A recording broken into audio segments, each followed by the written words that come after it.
Nesse vídeo, eu, Isabela Barbosa e Carlos Henrique Barbosa iremos mostrar nossa entrevista feita com o pesquisador brasileiro Gabriel Matos Rodrigues. Gabriel tem experiência em biologia molecular, celular e biologia do desenvolvimento. Realizou sua graduação em ciências biológicas modalidade médica, também conhecida como biomedicina, mestrado e doutorado em ciências morfológicas na Universidade Federal do Rio de Janeiro. Além disso, realizou um PhD na Universidade Paris-Saclay, localizada em Paris, na França, e atualmente atua como pós-doutorando na National Institutes of Health, localizada nos Estados Unidos. Primeiramente, eu queria agradecer por você ceder o seu tempo para a gente, não só o seu tempo, como a sua experiência também na entrevista.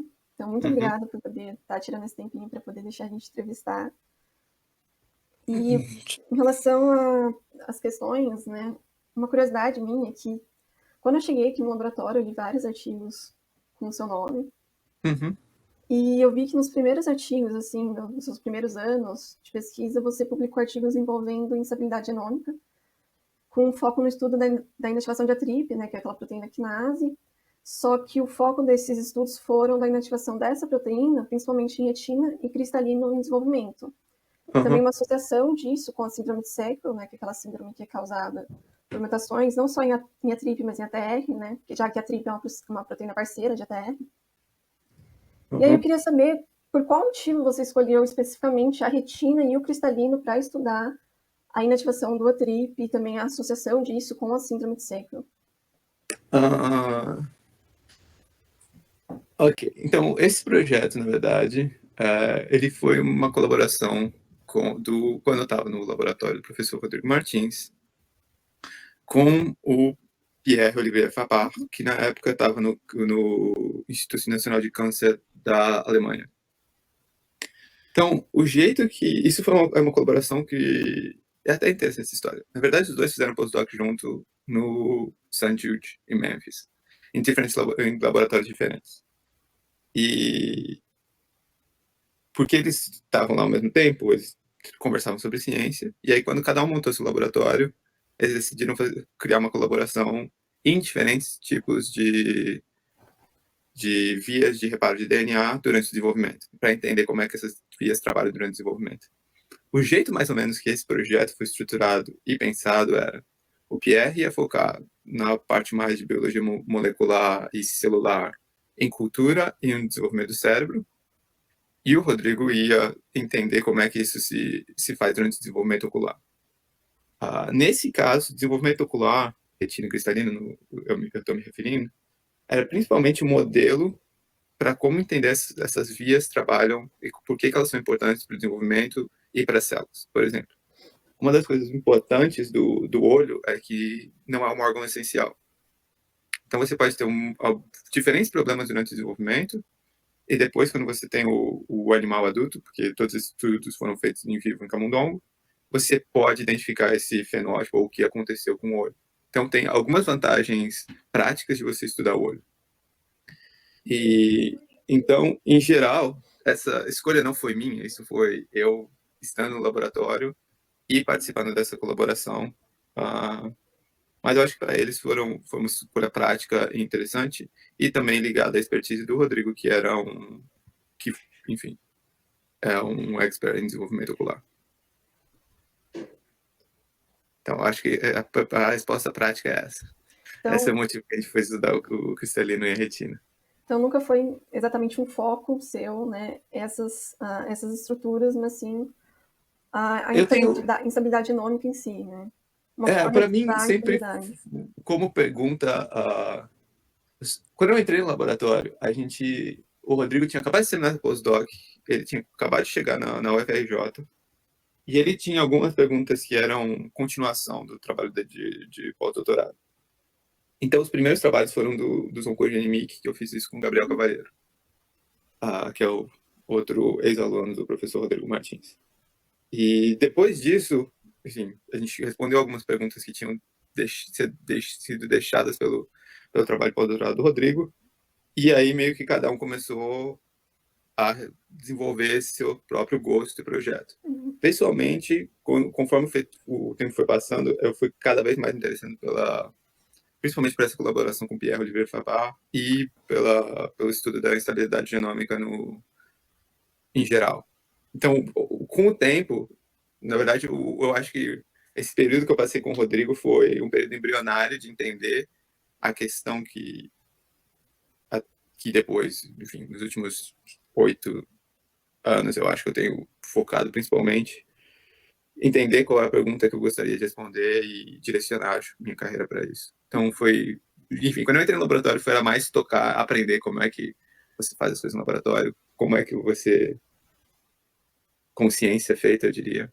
E depois com o tempo entender qual a questão que me interessava e direcionar minha carreira a isso. Que ainda, enfim, quem sou eu? Eu sou ainda um puppy em termos de carreira científica.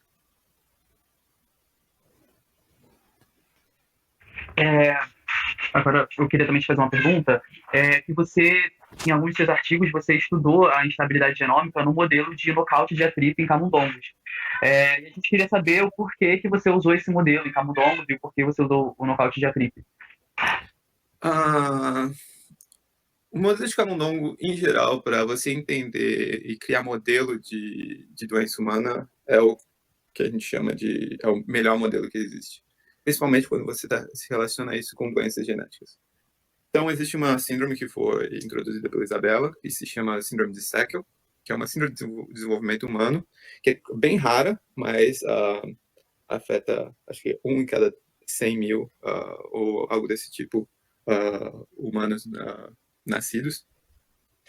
E essa síndrome é causada por uma mutação, que é uma variação genética, que inativa dois ou mais genes, na verdade, mas o que a gente principalmente estudou eram dois, que eram a TRIP e a TR, que são esses parceiros. A pergunta que a gente queria responder foi, ok, existem essas mutações em humanos e são correlacionadas com a formação da doença, mas isso foi uma correlação com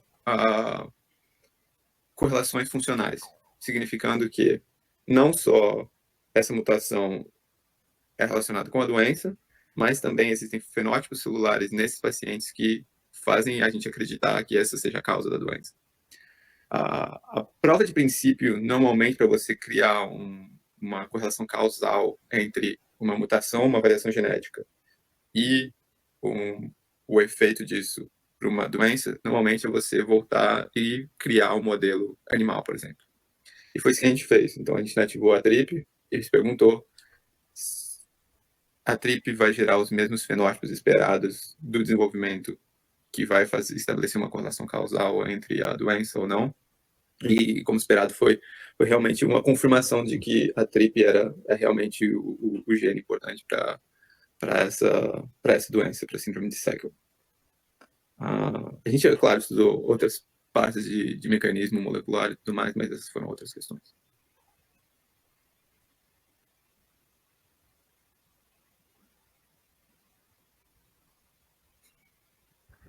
Então, uma outra questão é que você continua estudando sobre estabilidade genômica, né?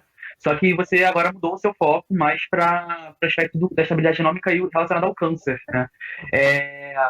E também com foco na recombinação homóloga. Queria pedir para você explicar um pouco para a gente o que é esse mecanismo de recombinação homóloga e qual que é a relação dele com o câncer, com o desenvolvimento do fenótipo de célula transformada no câncer. Okay. Isso foi realmente uma transição que não é muito longe do que eu comecei a fazer no laboratório do professor Rodrigo. Quando eu mudei para a França, na verdade, foi para começar um projeto para tentar entender os efeitos da inativação do gene central, da proteína central, para o processo de recombinação homóloga na tumorigênese e no desenvolvimento, mais uma vez usando camundongos transgênicos, geneticamente modificados. Então, esse processo chamado recombinação homóloga é um processo que mantém a estabilidade genômica através do reparo de quebra de dupla fita. Então, você tem uma quebra na fita do DNA, então você tem que ou juntar essa fita que quebrou, e esse o processo se chama end joining, ligação de fins, eu não lembro como é que fala isso em português mais. Ou você, em células que são proliferantes, que tem uma cromátide irmã, você pode usar a cromátide irmã já replicada como um molde para você conseguir reparar isso, em teoria, de uma forma fidedigna. Esse processo é super importante e super estudado por duas questões práticas. Um dos primeiros genes supressores de tumor que foi identificado, que se chama BRCA1, é um gene central para esse processo de recombinação homóloga. E esse gene foi um dos primeiros a ter uma correlação bem estabelecida entre mutações em via de reparo e como isso poderia gerar tumorigênese. Então, mutações em BRCA são bem comuns em câncer de mama e ovário, mas existem vários outros cânceres que têm a correlação não só de mutação em BRCA, mas outras mutações nas vias de reparo que vão gerar o que hoje em dia a gente chama de tumores deficientes para recombinação homóloga. Isso é um termo que hoje é usado em biologia de câncer em geral. E funciona como um marcador molecular para um tipo de câncer que hoje em dia não é só para identificar esse tipo de câncer, mas também para identificar um tipo específico de tratamento que existem na parte médica, na parte mais clínica, existem tratamentos que são específicos para esses cânceres que você pode identificar a inativação dessa via de reparo molecular. Então, tendo um contexto histórico, foi primeiro você identifica que tem uma mutação em um gene específico, entendendo toda essa via de reparo, que foi o reparo de recombinação homóloga durante os anos 90 até meio dos anos 2010, foi essencial para você criar uma correlação causal entre inativar essa via de reparo de DNA, que é importante para manter a estabilidade genômica, e o processo de tumorigênese. E depois você entender quais são os tipos de tratamento que você poderiam gerar, que são específicos para isso, que é o que a gente pode chamar de medicina direcionada para um tipo de câncer. Então, esse é o meio que a trajetória. Mas tem um problema nisso, que a maioria dos tipos de tratamento que a gente tem, eles funcionam relativamente bem, porque existe uma primeira resposta muito boa para os tratamentos que foram identificados para esse tipo de tumor, que são inativados para recombinação homóloga, mas eles têm um problema que normalmente eles ficam resistentes à terapia que são específicos para eles. Então, existe uma primeira resposta que é muito boa, mas depois o tumor volta. E hoje em dia tem uma grande questão em entender como você você bloqueia esse tipo de retorno desse tumor que tinha esse tratamento. Então, em geral, é uma pergunta que historicamente na biologia de câncer, biologia em genética é bem estudado.